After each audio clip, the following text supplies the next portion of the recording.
Assalomu alaykum qarindoshlar. Pythondan asos 28 qismga hoş kelibsiz.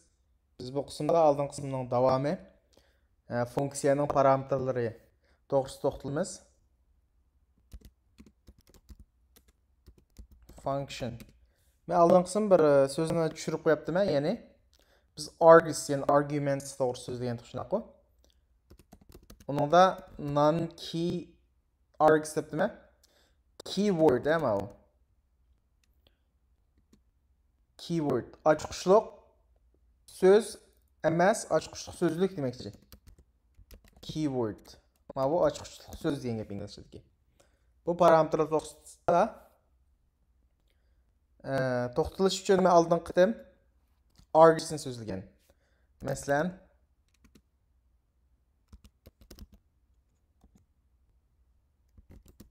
parametrga ya'ni args olgan.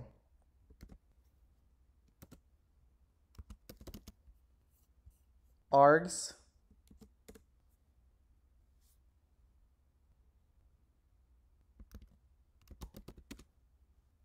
birga argsni qanda yong'izib masalan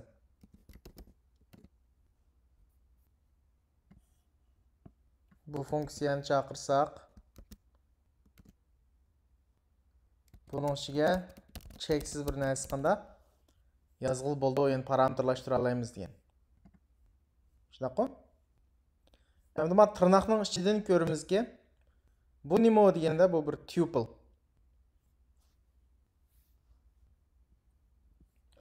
Bu yerda mush argsning type'ni yozsak qanda tirnoq ichilgandan biz buni nima deb olamiz? Bu tuple ekan deymiz. Class tuple mana. Tuple to'xtalgan. Buning sonliq ma'lumot tipi nima? Tuple. Endi bugan to'xtalmoqchi bo'lgan darsimiz, ya'ni mana ochiqqushliq so'z bo'lmagan. Bugankisi ochiqqushliq so'z bo'lgan parametrlashtirish. Buni nima deymiz deganda keywords deymiz. Bu yerdagi kw degan keywordning birinchi harfining qisqartirilmasi. Argsga o'xshash argumentsning qisqartirilmasi. Bu qanday deganda ya'ni ochiqqushliq so'zlik parametr qanday bo'ldi? Masalan, keywords dey. Keywords function deb olay. Buning da ikki yulduz belgisi anondikan qanday? Keywords.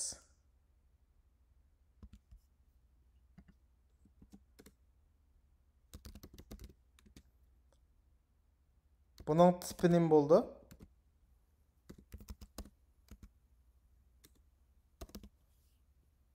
Tipini topsak, biz chiqamsa qolmaydi buni. Bu dictionary ya, biz dictionary nima degandik-ku?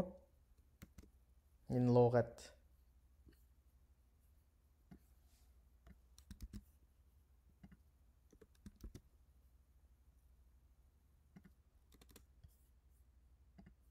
Yurgizsam, birisining tuple, üstüning argsning tuple. Mana shu dict degan nima? Dict degan dictionary. Unda olsa ochiqqushliq, ochiqqushsiz degani qanday tushunamiz deganda parametrlashtirgan chog'da. Masalan, oddiy bir ochiqqushsiz parametrlashtiray ya. Masalan, qo'shish dey. A, B deb bilan.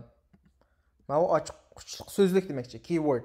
Ochiqqushliq so'z bo'lmagan parametrlashtirish.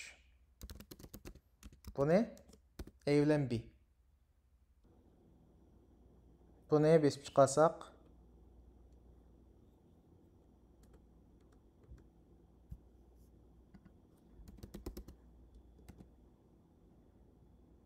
to'rt bilan 5. Ya'ni qanday? Add bu funksiyaning ismi. 4 5 9. Bu qanday? Ochiqqushliq so'z bo'lmagan parametrlashtirish bo'ldi. Endi ochiqqushliq so'z bo'lish uchun qanday qilamiz? Miyaga nuqul alda A 4'ga B 5'ga teng demekçi. Bunda qıysak mıqanda? Yani oxşaş. Miyaga mesela mani B mani A desek mi? Yani oxşaş 9 demekçi. Mani açıqışlıq yani iniq açıqışlıq söz bilan qanday parametrlashtirish degan gap. Shuningga o'xshash bu quarks degan qadam açıqışlıq söz bilan parametrlashtirish demekçi. Yani mesela manada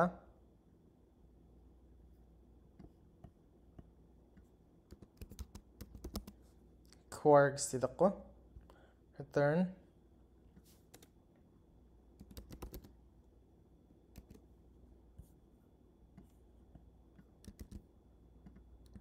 bu nima shaklda bo'lsa ham dictionary shaklda. Buning ichiga qandaq sen A ga 1ni B ga 2ni C ga 8ni qo'ysak bu necha chiqadi? Bu 10 chiqishi kerak shunaqa. Yo'q, 10 chiqmaydi. Chunki biz mana qandaq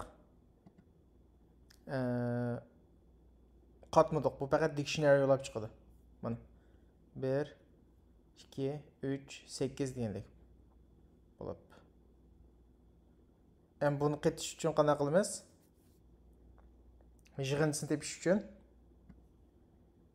masalan maninki bu dictionaryning qanda values vatda shunaqa. Values.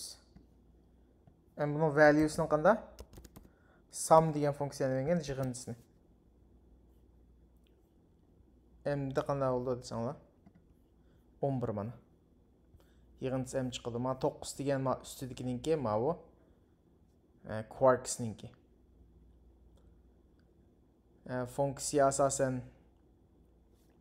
mushakchilik so'zlaymiz. Bugungi darsimiz mushakcha.